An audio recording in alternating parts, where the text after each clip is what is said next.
சோதனைகளின் அகோரம்தான் சில சிக்கலான பிரச்சனையான காரியம், மரணத்துக்கு ஏதுவான, சில தப்பிக்க முடியாத பயங்கரமான போராட்டத்துக்கு ஏதுவான காரியம். அது வெளிப்படுத்தப்பட்டிருக்கிறது என்று வார்த்தை சொல்லுகிறது. இனி பாருங்க, அதே ரோமர் 1:21 வாசிக்கிறேன், கவனிங்க. அவர்கள் இந்த சத்தியத்தை அநியாயத்திலே அடக்குகிறவர்கள் யார்?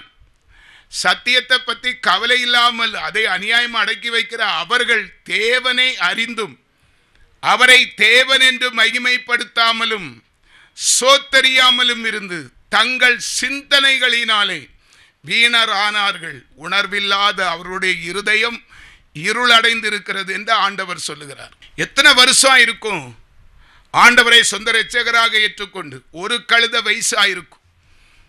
40 வயசு போடுங்க, 30 வயசு போடுங்க, 25 வயசு போடுங்க. 25 வருஷமா நீ ஆண்டவரை அறியாம இப்படியே இருந்துட்டேன்னு சொன்னா வெக்கமா இல்லையா? அதனுடைய கிரியைகள் வேதம் திறந்து வாசித்தாதானே உனக்கு அந்த விவரம் புரியும். வேதத்தில் இப்படி இருக்குதேன்னு சொல்லி உனக்கு அந்த பயம் வந்திருக்கும். அப்போ இனி வேதமே வாசிக்கல. 35,66,480 எழுத்துகள், 1118 அதிகாரங்களை குறித்து உனக்கு கவலை இல்லாததுனால தான் அந்த வெளிப்பாடு உனக்கு வரல. சும்மையா அச்சடித்து உன் கையில கொடுத்துருக்காங்க. அவர்கள் தேவனை அறிந்தும் அவரை தேவன் என்று மகிமைப்படுத்தாமலும் சோத்தறியாமலும் இருந்து தங்கள் சுய சிந்தனைகளினாலே வீணரானார்கள். உணர்வில்லாத அவருடைய இருதயம் இருளடைந்தது. வசனத்தை கவனிங்க. ரோமர் 1:25 சொல்லுகிறது, தேவனுடைய சத்தியத்தை அவர்கள் பொய்யாக மாற்றி சிருஷ்டிகரை தொழுது சேவியாமல் சிருஷ்டியை தொழுது சேவித்தார்கள். அவரே என்றென்றைக்கும் சோதரிக்கப்பட்டவர். தேவனுடைய சத்திய வசனம்தான் நம்மளை உயிர்ப்பித்து இருக்கிறது, நம்மளை வாழ வைக்கிறது, நம்ம தேவைகளை சந்திருக்கிறது. இந்த வீடு கொடுத்தது அவர், அந்த சத்திய வசனம் சத்திய ஆவியானவர் கொடுத்தது என்கிற ஒரு நினைப்பு நமக்குள்ளே இல்லை. ஏதோ நம்ம தாத்தா போட்டா காலத்திலே நம்ம பெரிய ஐனஸ் பார்ட்டின்னு நம்ம நினைச்சு கொண்டு இருந்தோம். அந்த நினைப்பு தான் இப்போ பொழப்ப கெடுத்து கொண்டு வைத்து இருக்கிறது.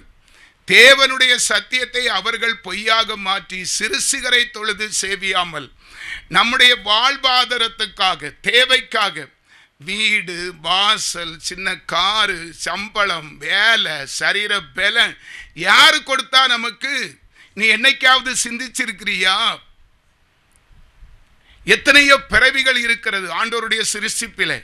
அவருடைய சாயலா உன்னை பிறக்க வச்சு நீ கஷ்டப்படக்கூடாது, உன்னுடைய வாழ்வாதாரத்துக்கு தேவையான வசதி வாய்ப்புகளாம் சிருஷ்டியை கொடுத்தார். உனக்கு வீடு கொடுத்தது யாரு? நீ வீடு கொடுத்தவரை மறந்துட்டா.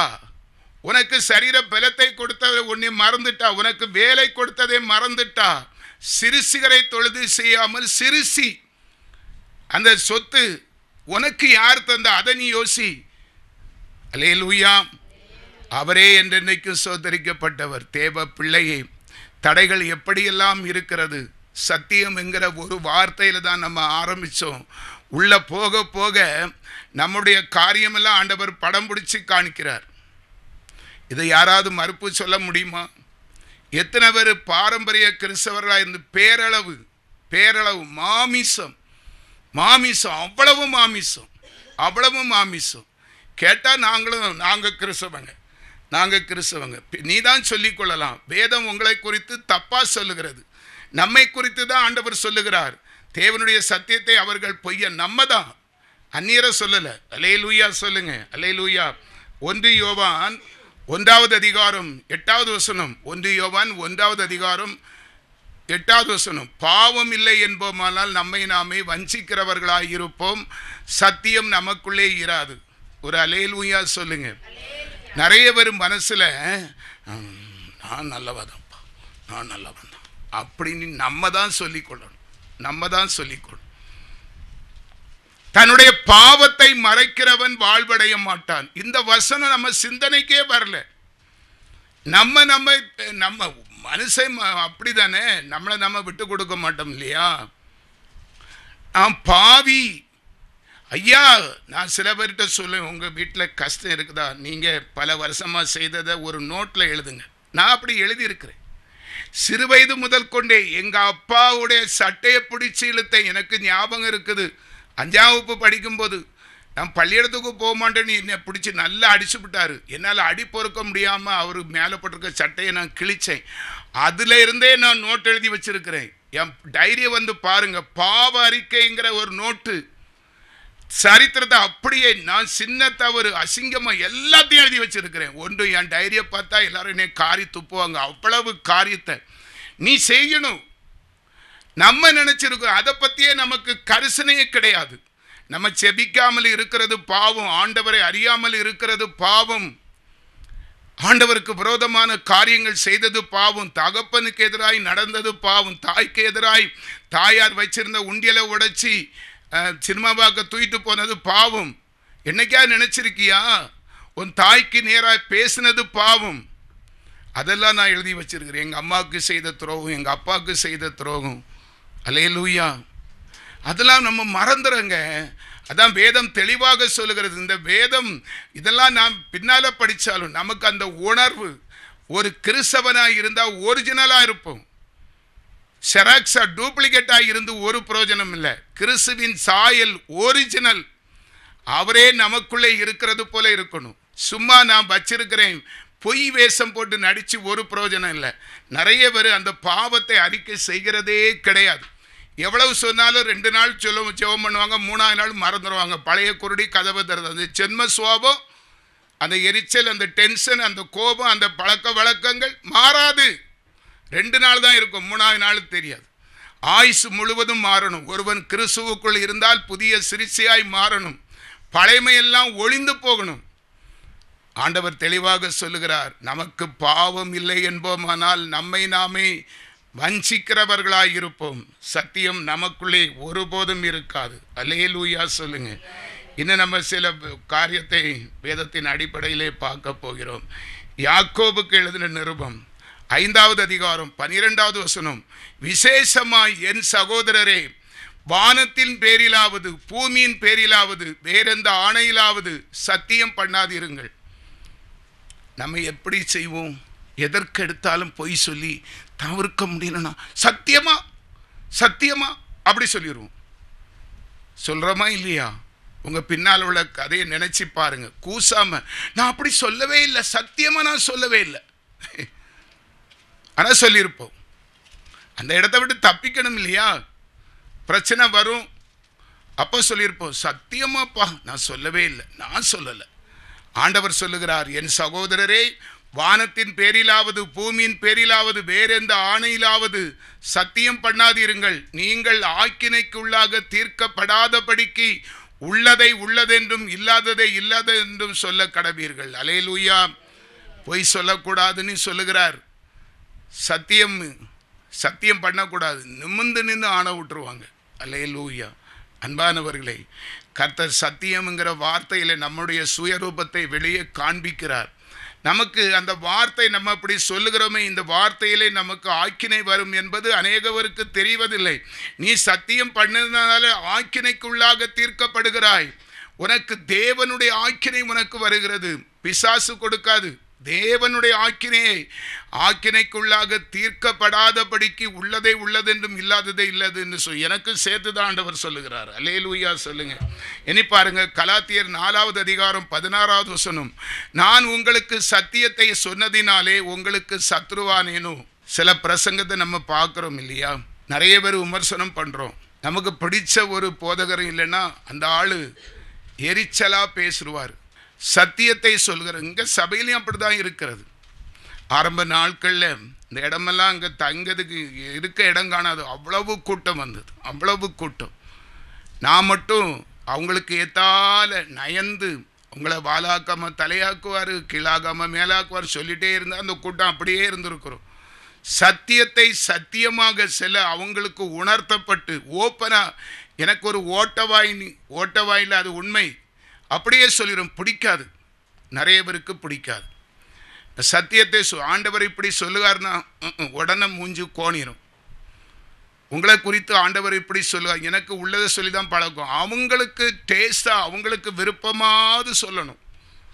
வேதம் சொல்லுகிறது, நான் உங்களுக்கு சத்தியத்தை சொன்னதுனால சத்துரு விளங்காத ஒரு ஊழியக்காரன், அவன் வாயில நல்ல வார்த்தையே வராது அப்படின்னு ஒரு கப்பம் கட்டிடுவாங்க. இப்போ எவ்வளோ பேர் குறைஞ்சி போயிட்டாங்க.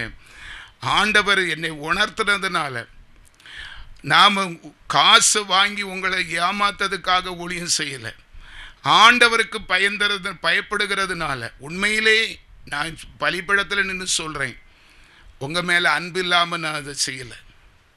யாரும் அப்படி தப்பாக நினைக்காதீங்க, சத்ருவாக பார்க்காதீங்க.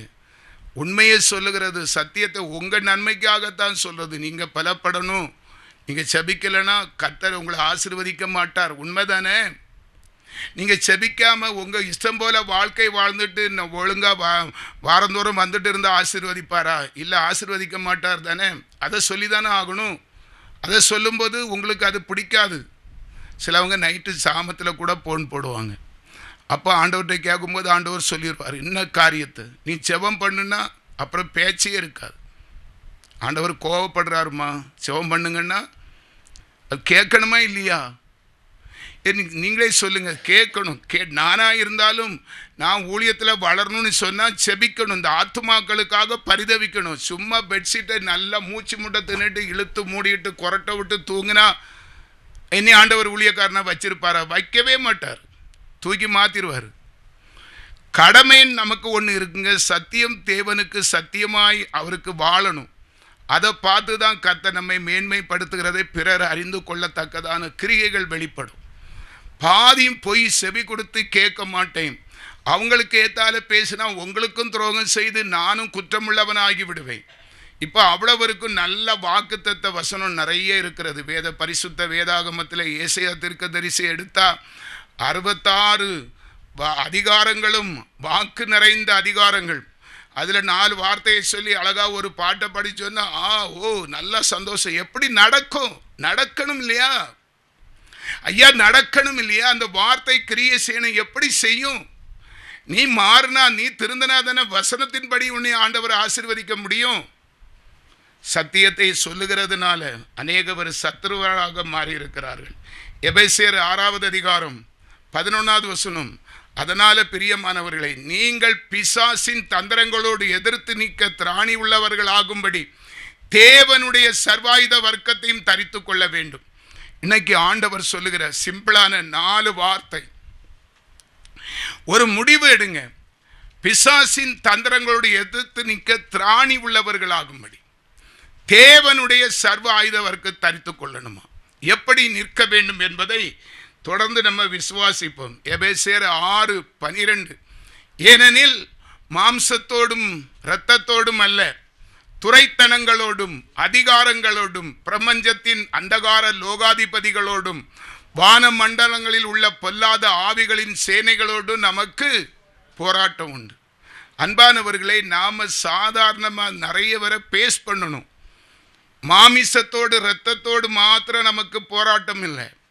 நம்ம சரீரத்தில் இருக்கிற பலவீனத்தை மட்டும் நமக்கு போராட்டம் இல்லை. கண்ணுக்கு தெரியாத இப்பிரபஞ்சத்தின் பொல்லாத அந்தகார லோகாதிபதிகளோடும் வான மண்டலங்களில் உள்ள பொல்லாத ஆவிகளின் சேனைகளோடும் நமக்கு போராட்டம் உண்டு. அதை எப்படி நம்ம பேஸ் பண்ண முடியும்? வசனத்தை இது நாள் வரைக்கும் வாசித்து இருக்கோம் இல்லையா? ஆண்டவர் இயேசுவை மட்டும் பேசி பரிசுத்த ஆவியானவரை ஒதுக்கி வைத்து சில சபைகளில் நான் பார்த்துருக்கிறேன். ஆவியானவரை குறித்த வசனமே அங்கே கிரியை செய்யாது.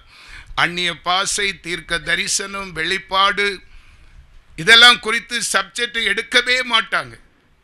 இயேசுவானவர் வந்தார், இப்படி செய்தார், அப்படி செய்தார், மாமிசத்திலே பேசி. ஆனால் வேதம் நமக்கு சொல்லுகிறது, மாமிசத்தோடு இரத்தத்தோடும் மாத்திரமல்ல, துரைத்தனங்களோடும் அதிகாரங்களோடும் பிரபஞ்சத்தின் அந்தகார லோகாதிபதிகளோடும் வான மண்டலங்களில் உள்ள பொல்லாத கண்ணுக்கு தெரியாத ஆவிகளின் சேனைகளோடும். கண்ணுக்கு தெரியாத ஆவியோடு நீ எப்படி யுத்தம் பண்ணுவா? அதற்கு நமக்கு ஆவியானவருடைய துணை வேணும். அதான் ஆவியானவர் எங்கேயோ அங்கு விடுதலை. சத்தியமே ஆவியானவர். இந்த சத்தியம் நம்மளை விடுதலையாக்கும். சத்தியம் நமக்குள்ளே இருந்தால் ஆவியானவர் நமக்குள்ளே தங்கி இருப்பார். சத்தியம் உனக்குள்ளே இல்லை, சும்மா வெளிவேஷம் போட்டு எதையாவது சொல்லி அப்படி ஊழியக்காரனு வாய் அடைச்சி, ஊழியக்காரன் சொல்லி சொல்லி பார்ப்பான், சரி அவங்க இஷ்டத்துக்கு விட்டுருன்னு சொல்லி ஒதுங்கிடுவான். ஆனால் ஆண்டவரை நீ ஏமாற்ற முடியாது. ஆண்டவர் ஊழியக்காரன் இறக்கப்பட்டு ஒரு பிரயோஜனம் கிடையாது. உனக்கு இறங்க வேண்டிய முதலாளி ஆண்டவர் இயேசு. அவரிடத்தில் அவரே உனக்கு சொல்லியிருக்கிறார், நீ போராடிதான் ஆகணும். குதிரை இத்தனை நாளுக்கு ஆயத்தப்படும் சும்மையா சொன்னார். அப்ப போராட்டம் உண்டு. நீ ஆயத்தப்படு, போராடு. போராட்டம் இல்லைன்னா ஜெயம் எடுக்க முடியாது. சும்மா அப்படி ஊழியக்காரனுக்கு தலையில வச்சுக்கிட்டு பழிய அவன் மேல போட்டுக்கிட்டு கடைசி அவன் சொல்லிதான் நாங்க கேட்டோம் அப்படிலாம் சொன்னா அது பாவம். அன்பானவர்களை, வசனத்தை பிடிச்சி அப்ப அந்த ஊழியக்காரன் சொல்லும்போது கர்த்தர் கொஞ்சம் இரக்கம் செய்வார். ஊழியக்காரனுக்கு கர்த்தர் இரக்கம் செய்வார், பேசுவார்.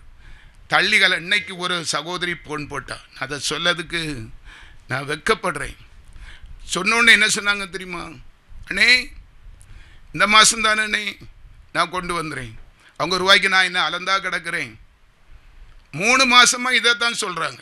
3 மாதமாக உபவாச நாள் என்னைக்கு வரும்? உபவாசம் நான் கேட்டேனா? உங்கள்கிட்ட கேட்டேனா? எனக்கு உபவாச நாளுக்கு பைசா இல்லை தாங்கன்னு கேட்டேனா? வாயெடுத்து கேட்டிருப்பேனா? சொல்லுங்க. அப்போ அது நக்கல் அடிக்கிற மாதிரிலாம் பேசக்கூடாது. அவருக்கு என்னென்னா, அவங்க இந்த குமரி மாவட்டத்தில் எல்லா சபைக்கும் பேர் கேட்கட்டு, ஒலிபறைக்கு போகட்டு, அவங்களுக்கு முடிஞ்சால் கேட்கட்டு. உண்மையை தானே சொல்கிறேன். ஆண்டவர் ஒருவர் தானே. ஒரு ஊழியக்காரனை பகைச்சு அடுத்த ஊழியக்காரன் சொன்னோன்னு கேட்டுருவாரா? எவ்வளவு சொன்னேன், எவ்வளவு சொன்னேன், எவ்வளவு சொன்னேன். பிள்ளைக்கு வார்த்தை தான் தெய்வ வாக்கு. இப்போ என்னாச்சு? அலங்கோலமாக ஆகிவிட்டது பிள்ளை. எல்லா இடமும் சேர்க்கல. ஜெபம் பண்ணி பண்ணி பார்த்து கடைசியாங்க நாங்கள் ஒரு வீடு மாற போகிறோம், அங்கே வருவியலாம்.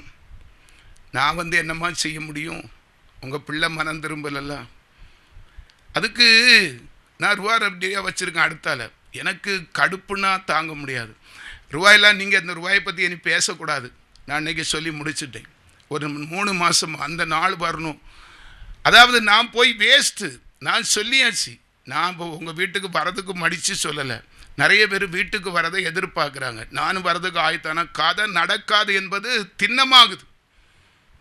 நிறைய பேருக்கு இன்னும் இவன் பிரயாசப்பட்டு வீட்டில் செய்ய இல்லை. உன்னுடைய கிரிகை சரியில்லைன்னா அது எடுப்படாது. அப்படி சொன்னேன்.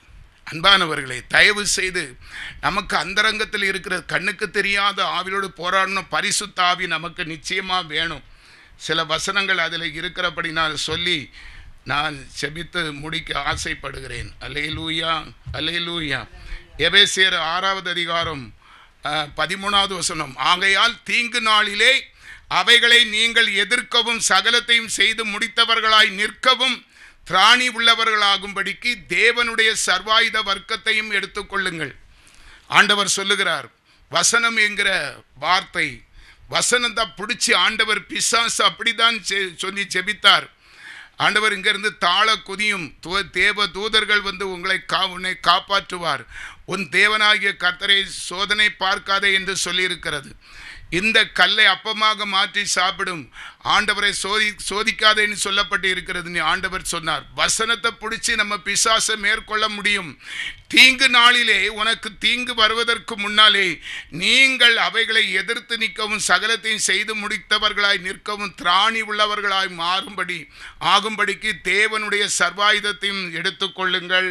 எபேசியர் 6:14. சத்தியம் என்னும் கச்சையை உங்கள் அறையிலே கட்டினவர்களாயும் நீதி என்னும் மார்க்கவசத்தை தரித்தவர்களாய் நிற்கணுமாம். சத்தியம் என்கிற உண்மை, ஜீவன் உள்ள தேவனுடைய வார்த்தை. நானே சத்தியமும் ஜீவனும் வழியுமா இருக்கிறேன். அவருடைய ஜீவன் உள்ள வார்த்தை நமக்குள்ளே இருந்தால்தான் பிசாசு நடுங்குவான். எந்த வானமண்டல பொல்லாத கண்ணுக்கு தெரியாத ஆவியும் உனக்கு முன்னால சரண்டர் ஆகும். நீ ஆவியை தேடி போகண்டா. அது உன் கால் மாட்டில் விழுந்து மன்னிப்பு கேட்கும், என்னை விட்டுருன்னு சொல்லும். அல்லேலூயா. ஆண்டவர் உன்னை அப்படி கனப்படுத்துவார். அந்த ஆவியை குறித்து எவ்வளவுதான் சொன்னாலும் போனே பண்ண மாட்டாங்க. நான் நிறைய பேரை பார்த்துருக்கிறேன். எதுனாலும் போன் படுங்க, அவன் சொன்னா ஏதாவது சொல்லுவான், இருக்கட்டு. வளர்றது எப்படியா? உபதேசத்தை கேட்கவும் மனமில்லை. கடிது சொன்னாலும் புரியுடைய திராணியும் இல்லை. நீதான் செய்யணும். உன் காரியத்துக்கு நீதான் வழக்காடணும், நீதான் போராடணும். சத்தியம் என்னும் கச்சையை உங்கள் அறையில் கட்டினவர்களாயும் நீதி என்னும் மார்க்க வஸ்திரத்தை தரித்தவர்களாய் இருந்தால்தான் நம்ம ஜெயம் எடுக்க முடியும். அல்லேலூயா சொல்லுங்க, அல்லேலூயா. கடைசியாக சங்கீதத்தின் புஸ்தகம் 65வது சங்கீதம் 11வது வசனம், சத்தியம் பூமியிலிருந்து முளைக்கும், நீதி வானத்திலிருந்து தாழ பார்க்கும். அன்பானவர்களே, கர்த்தருக்கு மறைவான சிருஷ்டி ஒன்றுமே இல்லை. நீ என்ன ஊழியக்காரனம் ஏமாத்திட்டு போயிடலாம், சரி சரி சொல்லிட்டு பார்த்துட்டு அவனும் சரி அப்படி விட்டுட்டு போயிடுவான். ஊழியக்காரனை எப்படியாவது சரணித்து விடலாம், அவனை நீங்கள் ஒன்று சரண்டர் ஆகண்டாம். ஆனால் ஆண்டவர்கிட்ட என்ன சொல்ல போகிறீங்க? சத்தியம் பூமியிலிருந்து முளைக்கும், நீதி வானத்திலிருந்து பார்க்கிறது. உனக்கு நன்மை செய்கிற தேவன் வானத்திலிருந்து பரலோகத்திலிருந்து கர்த்தருடைய கண்கள் மனுபுத்திரனை நோக்கி பார்க்கிறது. அவருக்கு என்ன சமாதானம் சொல்லுவா? பூமியிலே வாழ்கிற சிநேகிதமாக இருக்கிற ஊழியக்காரனுக்கே நீ செவி கொடுக்காதமே, கண்ணுக்கு தெரியாத பரிசுத்த ஆவிக்கு எப்போ செவி கொடுப்பா? அது எப்படி நிச்சயம், எப்படி நம்பிக்கை வரும்? அல்லேலூயா சொல்லுங்க. நாளை எங்கள் பாஸ்டர் ஜாய்சன் பாஸ்டர் அவருடைய சாட்சியை கட்டுதான், அதுலேருந்து தான் நான் உருவானேன். வாழ்ந்தால் இப்படி வாழணும், எவ்வளவு கஷ்டப்பட்டு இருக்கிறார். எனக்கு அன்பானவர்களே, நமக்கு காரியம், கர்த்தருடைய கண்கள் உன்னை காண்கிறதா இருக்கிறது. அல்லேலூயா. கடைசியாக சங்கீதம் 91வது சங்கீதம் 4வது வசனம், அவர் தமது சிறகுகளாலே மூடுவார், அவர் செட்டையின் கீழ் அடைக்கலம் புகுவாய், அவருடைய சத்தியம் உனக்கு பரிசையும் கேடகமாக இருக்கும். நான் இவ்வளோ தூரம் உங்கள்கிட்ட திட்டுனது, நாளைக்கு ஆண்டவர்கிட்ட மன்னிப்பு கேட்பேன். நான் திட்டிட்டு உங்களை விட மாட்டேன். அப்படி நான் உங்களுக்கு ஒரு காரியம் செய்யாமல் ஒரு செபிக்காமல் இருந்த அந்த பாவம் என்னை சாரட்டும், பலிபீடத்தில் நிற்கிறேன். நீங்கள் நம்புங்க. இல்லை உங்களுக்கு நம்பிக்கையான இடம் இருந்தால் அதை உறுதியாக பிடிச்சிக்கிடுங்க, மோசம் போகாதீங்க. இல்லை இங்கே தான் வரணும்னு கட்டாயமே கிடையாது. இதுலேயும் மேலே உங்களுக்கு பொறுப்படுத்தி செபிக்கிற ஒரு மனுஷன் இருந்தால் கண்டிப்பாக உங்களுக்கு செபிக்கிறதுக்கு ஒரு போதகன் கண்டிப்பாக ஆலோசனை சொல்ல தேவை. ஆண்டவர்கிட்ட நீங்கள் நேரடியாக பலப்படுறதுக்கு இன்னும் அந்த தாளந்தை நீங்கள் பெறாததுனால ஒருவனை சார்ந்து தான், இயேசுவின் வழியாகத்தான் நம்ம ஆண்டவர் பிதாவை தரிசிக்க முடியும். அதனால் கிறிஸ்துவின் ஆவியை பெற்ற ஒரு மனுஷனை நம்பிக்கையோடு விசுவாசத்தோடு வரணும். நம்பிக்கையோடு அவன் செய்வான், நமக்காக பேசுவான், அவனை அசட்டை பண்ணாதீங்க. நம்பிக்கை உள்ள ஒரு சபையை உறுதியாக பிடிச்சிடுங்க. அங்கேயும் இங்கேயும் நுனிப்புல் மேய்கிற மாடுகளை போல இருக்காதீங்க. சில மாடு பாருங்கள், ஆழமாக புல்லை கடிக்காது, மேலே லேசாக பிடிச்சிட்டு பிடிச்சிட்டாங்க. எல்லா இடமும் சுற்றி பார்த்துக்கிட்டு கடைசி ஆண்டவர் ஒருவர் தான். நான் என்னால் முடிஞ்சதை நான் சொல்கிறேன். ஆனால் ஆண்டவர் வாக்கு கொடுக்கிறார். நான் உங்களை சொல்ல சொல்ல எனக்கு விசனமாக தான் இருக்குது. எல்லாரும் பழகின முகம், எல்லாரும் தெரிஞ்சவங்க, எல்லாரும் தெரிஞ்சவங்க. இன்றைக்கி ஒரு குடும்பம் இன்றைக்கி செபிக்க வந்து, ஆண்டவர் என்ன, நான் ரொம்ப அன்றைக்கி அழுதுட்டேன். ஆண்டவரை எவ்வளவு கஷ்டப்படுறாங்க, எவ்வளவு துன்பப்படுறாங்க. நான் அதை பிள்ளை கொஞ்சம் அந்த பிள்ளைகிட்ட நான் ஒன்றும் சொல்லலை. ஆனால் ஆண்டவர்கிட்ட எப்படிப்பா எனக்கே மனசு கேட்கலையே. ஆண்டவர் நானும் என்ன செய்வேன் அப்படி தான் உணர்த்தினார். அழுதுட்டேன் வாய் விட்டு. அந்த பிள்ளை சொல்லுகிற சாட்சியை பார்த்து செபிக்க வந்த பிள்ளை. அப்படி ஒரு பாரம் உங்களுக்காக பரிந்து பேசுகிறவர்களுக்கு வேணும். நீங்கள் அசட்டையாய் பண்ணி நீங்களே நஷ்டப்பட்டு போகாதீங்க. இல்லை உங்களுக்கு நம்பிக்கையான உறுதியான ஒரு ஆளை பிடிச்சி உங்களுக்கு தேவையானதை நீங்கள் சம்பாதித்து கொள்ளுங்க. ஆவிக்குரிய சத்தியத்தை இருதயத்தில் வாங்கி வைத்து கொள்ளுங்க. அவன் சொன்னான் இவன் சொன்னான், அது நன்மை நடந்தது போல இருக்கும். ஆனால் அது என்றைக்கும் அந்த பாவம் களை எடுக்கப்படலைன்னா அது விளையும். தயவு செய்து பூரண ரட்சிப்பு தான் நம்மளை உருவாக்கும். சாடமடையா அவன் ரொம்ப ஒரு மாதிரி அப்படி இப்படின்னு சொல்லி மாறலைன்னா ஒன்றும் செய்ய முடியாது. சரியா? கர்த்தர் நல்லவர். கடைசியாக இந்த வசனம் நமக்கு ஒரு மீட்பை கொண்டு வருகிறது. கர்த்தர் நம்மை ஆசீர்வதிப்பார். அவர் சொல்கிறார், தமது சிறகுகளாலே உன்னை மூடுவார், அவர் செட்டையிலும் கீழே அடைக்கலும் புகுவாய், அவருடைய சத்தியம் உனக்கு பரிசையும் கேடகமாகும். அந்த சத்தியத்தை அறிவீர்கள், அந்த சத்தியம் உங்களை விடுதலையாக்கும் என்று சொன்னபடி இந்த சத்திய வசனத்தை கேட்ட நாம் அல்லேலூயா அல்லேலூயா அல்லேலூயா சோத்ரம். சங்கீதம் 91:5, இரவில் உண்டாகும் பயங்கரத்துக்கும் பகலில் பறக்க அம்புக்கும். அல்லேலூயா. 91:6, இருளில் நடமாடும் கொள்ளை நோய்க்கும் மத்தியானத்தில் பாழாக்கும் சங்காரத்துக்கும் பயப்படாதிருப்பாய். அல்லேலூயா. 7வது வசனம், 7வது வசனம், உன் பக்கத்தில் 1000 பேரும் உன் வலது புறத்தில் 10,000 பேரும் விழுந்தாலும் அது உன்னை அணுகாது. எல்லாரும் இருக்க இடத்தை விட்டு கொஞ்சம் எழும்புவோமா? கர்த்தர் நல்லவர். அல்லேலூயா. தகப்பனே, 2 நிமிஷம் இருக்கிறது. அப்பா, என்னால் எவ்வளவு கடிந்து பேச முடியுமோ திட்டி இருக்கிறேன்ப்பா. உம்முடைய பிள்ளைகளை திட்டி இருக்கிறேன், இரக்கமில்லாமல் பேசியிருக்கிறேன், கடிந்து. இனி நீங்க தான்ப்பா இரக்கம் செய்யணும். நம்பி வந்திருக்கிறார்கள் அப்பா, நம்பியே வந்திருக்கிறார்கள். உம்மை மாத்திரமே நம்பி வந்திருக்கிறார்கள். ஒரு மனுஷனை நம்பி இவர்கள் வரவில்லைப்பா. பரலோக தெய்வம் இரக்கம் செய்வார் என்று சில சத்திய வசனங்கள் ஆண்டவரே புரியாமல் இருந்தாலும் மன்னித்து இரக்கம் செய்யணும்ப்பா. வந்த வண்ணமாக விட்டு விடாதீங்க ஐயா. நாங்கள் குறைவுள்ளவர்கள், குற்றமுள்ளவர்கள், சரியான திட மனது இல்லாதவர்கள் ஆண்டவரே, அசட்டைக்காரர்கள். 2 நாள் கேட்போம், 2 நாள் செபிப்போம், 3வது நாள் அதை மறந்து விடுவோம். எங்களை மன்னியும். சத்தியத்தை அறிகிற கிருபையை தாரும். தயவு செய்து சத்தியத்தை அறிகிற கிருபையை தாரும். சத்திய வசனத்தை நாங்கள் விட்டு விடாதபடி, சோதம் போகாதபடி, ஆண்டவர் எங்களை குறித்து விசனம் பாராட்டாதபடி, நாங்களும் எங்கள் பிள்ளைகளும் சத்திய வசனத்தை போஷிக்கிற அந்த வார்த்தையை உட்கொண்டு அதன்படி செய்ய மனதாயிருந்து ஆவியின் துணையோடு ஆண்டவரே, சத்திய ஆவியானவரை இருதயத்திலே ஏற்றுக்கொண்டு கண்ணுக்கு தெரியாத வானமண்டல பொல்லாத ஆவிகளை எதிர்த்து நிற்க திராணியை தாரும். அந்த பொல்லாத ஆவிகளாலே நாங்கள் பாதிக்கப்பட்டு இருக்கிறோம், பிடிக்கப்பட்டு இருக்கிறோம், வியாதிப்பட்டு இருக்கிறோம். ஆண்டவரே, நன்மைகளை இழந்து போய் நிற்கிறோம். ஆண்டவரே, என்ன விஷயம் என்று கண்ணுக்கு தெரியாத காரியங்களை அறியும்படி பரிசுத்த ஆவியான சத்திய வார்த்தையை எங்களுக்கு போதித்திருக்கிறீர். நாங்கள் அதை விட்டு விடாதபடி, அல்லேலூயா, அத்தனை வசனத்தையும் இருதயத்தில் பதித்து அதன்படி நடக்க மனதாயிருந்து பரிசுத்த ஆவியை துக்கப்படுத்தாதபடி, சத்திய ஆவியானவரை அசட்டை பண்ணாதபடி, அந்த சத்திய ஆவியானவருடைய துணையோடு வானமண்டல பொல்லாத அந்தகார லோகாதிபதிகளோடு நாங்கள் யுத்தம் செய்து போராடி ஜெயம் எடுத்து ஆண்டவருக்கு சொந்த சனமாய் சாட்சி உள்ளவர்களாய், கர்த்தருக்கு ஜீவனுள்ள சாட்சிகளாய், தேவன் எங்களுக்கு செய்ததை நன்மைகளை வந்து பாருங்கள் என்று புறஜாதி மக்கள் மத்தியிலே கர்த்தருடைய நற்கிரியை அறிவிக்கிறவர்களாய், எடுத்து சொல்லுகிறவர்களாய், ஜெயம் எடுக்கிறவர்களாய், சாதிக்கிறவர்களாய், ஆண்டவரே, நாங்கள் வெட்கப்பட்டு போகாதபடி எங்கள் கிரியைகள் நிமித்தம், எங்கள் மாமிச கிரியைகள் நிமித்தம் அந்த மாமிச கிரியைகளை அழித்து சத்திய ஆவியானவருடைய கிரியை இன்று முதல் எங்களுக்குள்ளே கிரியை செய்ய இந்த வசனத்தின் மூலமாக ஆண்டவர் எங்களோடு பேசினதை அசட்டை பண்ணாதபடி, ஒருவேளை சுவாமி இந்த இடத்துல யாராவது வியாதிப்பட்டு, யாராவது பிரச்சனைக்குள்ளாய் தூங்க முடியல, சரீர பலவீனம் ஏதாவது ஒரு காரணத்தோடு வந்திருந்தால், இந்த சத்திய ஆவியானவர் எங்கேயோ அங்கு விடுதலை.